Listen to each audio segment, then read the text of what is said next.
കാസർഗോഡ് കാഞ്ഞങ്ങാട് അവിടെ ഒരു 10ാം ക്ലാസ്സുകാരി പ്രസവിച്ചു എന്നുള്ള വാർത്തകൾ വരുന്നു. അതിന് ഉത്തരവാദി സ്വന്തം പിതാവാണെന്നും വരുന്നു. എന്താണ് സംഗതി? ശരിയാണ്. കഴിഞ്ഞ ബുധനാഴ്ചയാണ് സംഭവം പുറത്തു വരുന്നത്. ഈ പെൺകുട്ടിയെ കാഞ്ഞങ്ങാട് ഒരു ഹോസ്പിറ്റലിൽ മാതാവ് തന്നെയാണ് പ്രസവിക്കാനായി കൊണ്ടുപോയത്. അതായത് മാതാവിനെല്ലാം അറിയാമായിരുന്നു. കുഞ്ഞിൻ്റെ അച്ഛൻ കർണാടക സ്വദേശിയാണ്. 48 വയസ്സുണ്ട് അയാൾക്ക്. അയാൾ കർണാടകയിൽ നിന്ന് കാഞ്ഞങ്ങാട് വന്ന് ഈ സ്ത്രീയെ വിവാഹം കഴിച്ച് ഇവിടെ സെറ്റിലായതാണ്. അതിനുശേഷം ഈ കുഞ്ഞ് ഗർഭിണി ആയതിനു ശേഷം 14 വയസ്സുകാരി ഗർഭിണി ആയതിനു ശേഷമാണ് ഇയാൾ ഗൾഫിലേക്ക് കടന്നു കളഞ്ഞത്. കടന്നു കളഞ്ഞ് പിന്നെ അതിനുശേഷം ഈ ആശുപത്രിയിൽ കൊണ്ടുപോയി ഡോക്ടർക്ക് സ്വാഭാവികമായിട്ട് മനസ്സിലാവുമല്ലോ, പ്രായപൂർത്തിയാകാത്തൊരു പെൺകുട്ടി, ഈ പെൺകുട്ടി എങ്ങനെ ഗർഭിണിയായി എന്നൊക്കെ ചോദിച്ച് അങ്ങനെ പിന്നെ പോലീസിനെ അറിയിച്ചു. പോലീസ് വന്ന് ഉമ്മയോട് വലിയ രീതിയിൽ ക്വസ്റ്റ്യൻ ചെയ്തു, എങ്ങനെയാണ് ഈ കുഞ്ഞിൻ്റെ എന്താണ് സംഭവിച്ചതെന്നൊക്കെ ചോദിച്ചു. പക്ഷെ ഇവർ ഒരു വാക്ക് പോലും വിട്ടു പറഞ്ഞില്ല. പിതാവിൻ്റെ പേരോ അല്ലെങ്കിൽ നേരത്തെ ഇത് ബന്ധുക്കളുടെ ക്രൂരത എന്നൊക്കെ പറഞ്ഞു വന്നിരുന്നു. ബന്ധു നടത്തിയ ഒരു ക്രൂരതയാണ് 14കാരി ഇങ്ങനെ കാണിച്ചത് എന്നൊക്കെ പറഞ്ഞിട്ട് അങ്ങനെ പുറത്തു വന്നിരുന്നു. അപ്പോൾ കാര്യങ്ങൾ ചോദിച്ചിട്ടൊന്നും മനസ്സിലാവുന്നില്ല. അതിനുശേഷം ഈ കുഞ്ഞ് ഈ 14കാരി പ്രസവിച്ചു. അതിൻ്റെ ആരോഗ്യസ്ഥിതി ഒന്ന് നേരെയാകണം, കാരണം മെന്റലി അത് ഓക്കെ ആയിരിക്കില്ല, ഫിസിക്കലി ഓക്കെ ആയിരിക്കില്ല ആ കുട്ടി. അപ്പോൾ ഇത് രണ്ടും ഓക്കെ ആവുന്നതുവരെ പോലീസ് ഒന്ന് ക്ഷമിച്ചു. അത് കഴിഞ്ഞിട്ട് മജിസ്ട്രേറ്റിന്റെ അടുത്ത് എത്തിച്ച് 164 മൊഴി നൽകി. അതിൽ കുട്ടി കൃത്യമായി കാര്യങ്ങൾ തുറന്നു പറഞ്ഞു, എന്തൊക്കെയാണ് തൻ്റെ ജീവിതത്തിൽ സംഭവിച്ചത്. ചെറുപ്പം മുതലേ തന്നെ അച്ഛൻ ഇത്തരത്തിൽ ഉപയോഗിക്കാറുണ്ടായിരുന്നു ശാരീരികമായി. അത് ഉമ്മയോട് പറയുമ്പോഴൊക്കെ ഉമ്മ അത് പുറത്തറിയിക്കാതിരിക്കാനുള്ള കാര്യങ്ങളാണ് ശ്രദ്ധിച്ചുകൊണ്ടിരുന്നത്. അല്ലാതെ അച്ഛനെ തിരുത്താനോ ബാപ്പയെ തിരുത്താനോ ഇതിനൊന്നും അല്ല ശ്രമിച്ചുകൊണ്ടിരുന്നത് എന്നാണ് മനസ്സിലാക്കാൻ സാധിക്കുന്നത്. ഇയാളുടെ സ്വന്തം മകളാണ്, സ്വന്തം മകളാണ്, രണ്ടാം അച്ഛനല്ല, സ്വന്തം അച്ഛനാണ്. 48 വയസ്സായ കർണാടക സ്വദേശിയാണ്. കർണാടകയിൽ നിന്ന് വർഷങ്ങൾക്ക് മുൻപേ കാഞ്ഞങ്ങാടെത്തി ഈ സ്ത്രീയെ വിവാഹം കഴിച്ച് ഇവിടെ സെറ്റിലായ ആളാണ്. ഇവിടെയായിരുന്നു ജീവിച്ചിരുന്നത്.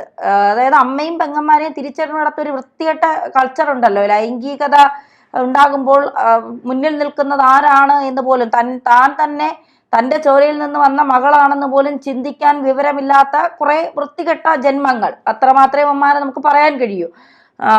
ഗോവിന്ദചാമിയൊക്കെ ഇവനെക്കാളും ഭേദമാണെന്ന് എനിക്ക് തോന്നുന്നു. കാരണം അയാളുടെ അമ്മയൊന്നും ബലാത്സംഗം ചെയ്തതായിട്ട് ഒരിടവും വാർത്തകൾ വന്നിട്ടില്ല. അയാളുടെ അമ്മയെ ശാരീരികമായി ഉപദ്രവിച്ചതായിട്ട് നമ്മൾ ആരും കേട്ടിട്ടില്ല.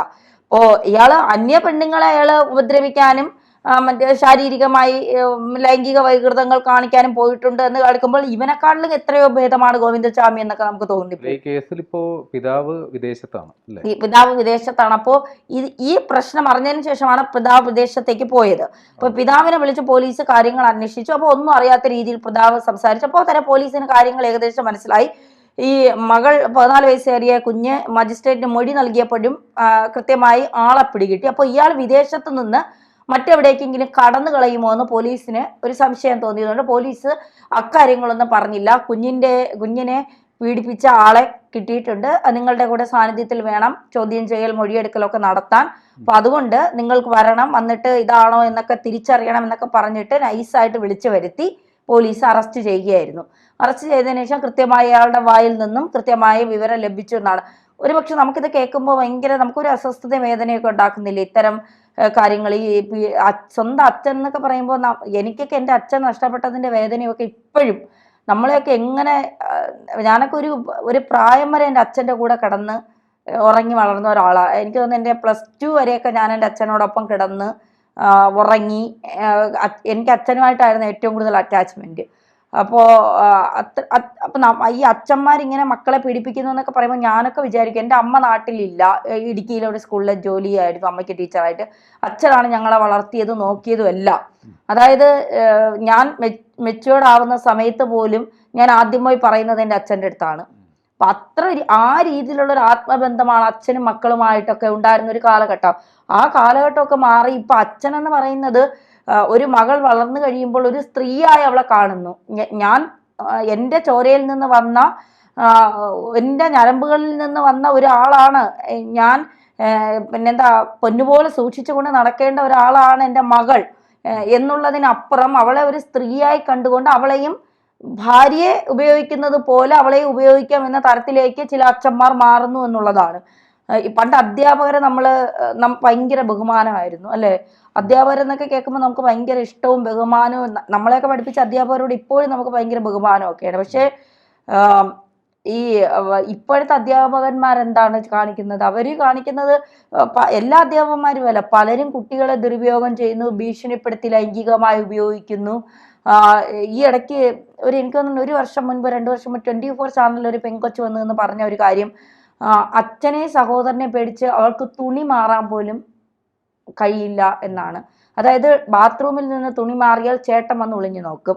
സ്വന്തം സഹോദരൻ ബെഡ്റൂമിൽ നിന്ന് തുണി മാറിയാൽ കതക് തുറന്നിട്ട് ഡ്രസ്സ് മാറാകൂ. കാരണം അച്ഛനും ആങ്ങളയ്ക്കും കാണണം ശരീരം. അതിനു വേണ്ടിയിട്ട് അമ്മയോട് പറയുമ്പോൾ അമ്മ പറയുന്നത് ദൈവത്തിനോട് പ്രാർത്ഥിക്കും, നമുക്കൊന്നും ചെയ്യാൻ കഴിയില്ല, നാട്ടുകാരറിഞ്ഞാൽ നാണക്കേടാണ്, അങ്ങനെ ഇങ്ങനെയൊക്കെ പറഞ്ഞ അമ്മ ആ രീതിയിലേക്ക് അവസാനം സഹോദരൻ കല്യാണം കഴിച്ച് സഹോദരന്റെ ഭാര്യയോട് ഇത് പറഞ്ഞപ്പോൾ ഈ പെങ്കൊച്ചിനെ വീട്ടിൽ നിന്ന് അടിച്ചു പുറത്താക്കി. അതിനുശേഷം പിന്നീടാണ് അവൾക്ക് ജീവിതത്തെക്കുറിച്ച് കൂടുതൽ മനസ്സിലാവുന്നത്. പക്ഷെ അവള് ശരീരം മറ്റാർക്കും തൊടാൻ കൊടുക്കാതെ അവൾ അതുവരെ പിടിച്ചു നിന്നു എന്നുള്ളത് അവളുടെ ഒരു വലിയ കഴിവായി ഞാൻ കാണുന്നു. പക്ഷെ കുറെ പെൺകുട്ടികൾക്ക് അത് കഴിയാതെ വരും. കാരണം അമ്മമാർ തന്നെ പറയും, വെളിയിലിറങ്ങിയാൽ നിന്റെ ഭാവിയെ അത് ബാധിക്കും, നമ്മുടെ കുടുംബത്തിന്റെ ഭാവി നശിക്കും, നമ്മളെല്ലാവരും കൂടെ കൂട്ടത്തെ ആത്മഹത്യ ചെയ്യേണ്ടി വരും, അതുകൊണ്ട് ഇത് നീ പുറത്തു പറയരുത്, ഇതൊക്കെ വലിയ നാണക്കേട് ഉണ്ടാക്കുന്ന കാര്യങ്ങളാണ് എന്നൊക്കെ പറഞ്ഞുകൊണ്ട് ഈ കുഞ്ഞുങ്ങളെ പുറത്തു പറയാൻ പോലും അനുവദിക്കാത്ത രക്ഷിതാക്കള് ഉണ്ട് എന്നുള്ള ഞാനൊരു ചാനലിൽ ജോലി ചെയ്തുകൊണ്ടിരുന്നത്. അപ്പോൾ 2 വയസ്സായ ഒരു പെൺകൊച്ചിനെ സ്വന്തം അച്ഛൻ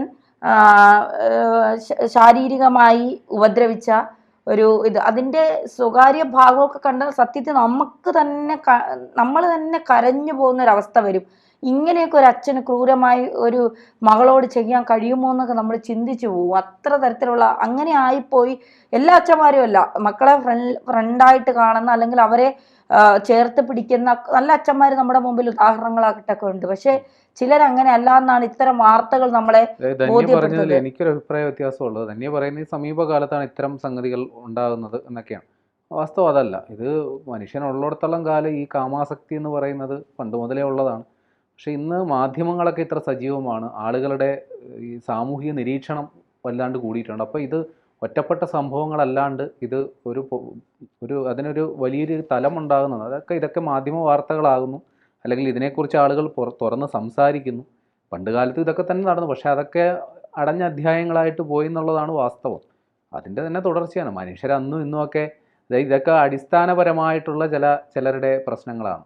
അത് കാലം മാറുന്നതിനനുസരിച്ച് അത് കൂടത്തുമില്ല കുറയത്തുമില്ല. പണ്ടും അങ്ങനെയായിരുന്നു, ഇപ്പോൾ ഇങ്ങനെ തന്നെയാണ്. ഇപ്പോൾ അത്തരം സംഗതികൾക്ക് ഇങ്ങനെ ഒരു സംഭവമൊക്കെ ഉണ്ടാകുമ്പോൾ അതിന് കുറച്ചുകൂടി മാധ്യമ ശ്രദ്ധ വരുന്നു, ആളുകൾ കുറച്ചുകൂടി അതിനെക്കുറിച്ച് ചർച്ച ചെയ്യുന്നതിനപ്പുറം ഇതിനേക്കാൾ കഷ്ടമായിരുന്നിരിക്കണം പണ്ടുള്ള സാഹചര്യം. കാര്യം അന്ന് ഇതൊക്കെ കുറേയൊക്കെ അംഗീകരിച്ചു കൊടുക്കുന്ന തരത്തിലൊക്കെ സാമൂഹ്യ അവസ്ഥ ഉണ്ടായിരുന്നു. ഒരാളെ കല്യാണം കഴിക്കുന്ന 2 പേര് കൂടെ ജീവിക്കണം, അങ്ങനെയൊക്കെ ഉണ്ടായിരുന്നു പണ്ടത്തെ കാലഘട്ടത്തിലൊക്കെ. നമ്മൾ ഇതിനൊക്കെ എന്ത് കൺക്ലൂഷൻ പറഞ്ഞ് അവസാനിപ്പിക്കുമെന്നാണ് ഞാൻ ആ കൊച്ചിൻ്റെ ഒരു മാനസികാവസ്ഥയെക്കുറിച്ചാണ് ആലോചിക്കുന്നത്. ഈ ചെറുപ്പകാലത്ത് ഉണ്ടാകുന്ന ട്രോമ എന്ന് പറയുന്നത്, പ്രത്യേകിച്ച് സെക്ഷലി ഉണ്ടാകുന്ന ട്രോമ മരണം വരെ പോവില്ല എന്നുള്ളതാണ്. നമ്മളൊരു 5 മിനിറ്റ് നമ്മളൊന്ന് സമാധാനത്തോടെ എവിടെയെങ്കിലും ഇരുന്നാൽ നമ്മുടെ മനസ്സിലേക്ക് ആദ്യം ഓടിയെത്തുന്നത് നമ്മൾ അന്ന് അനുഭവിച്ച നമ്മൾ അറിവില്ലാത്ത സമയത്ത് മിന്നിമായുന്ന കുറെ നിഴലുകൾ ഉണ്ടാവുമല്ലോ, അതാണ് നമ്മുടെ മനസ്സിൽ ഓടി വരുന്നത്. മരണം വരെ നമുക്ക് അതിൽ നിന്ന് മോചനം ഉണ്ടാവില്ല എന്നിട്ട് ഇവന്മാരൊക്കെ കുറച്ച് ദിവസം ജയിലിൽ കിടന്ന് ജാമ്യത്തിൽ ഇറങ്ങി അടുത്ത ആളെ തേടി പോകും. അത് അച്ഛനാണെങ്കിലും കൊച്ചച്ഛനാണെങ്കിലും മാമനാണെങ്കിലും ആരാണെങ്കിലും. പക്ഷെ ആ പെൺകുട്ടികൾ അനുഭവിക്കുന്ന ഒരു വേദന ഉണ്ടല്ലോ, അത് നമുക്ക് പറഞ്ഞറിയിക്കാൻ കഴിയില്ല. അത് അനുഭവിച്ചവർക്കേ പറയാൻ പറ്റൂ.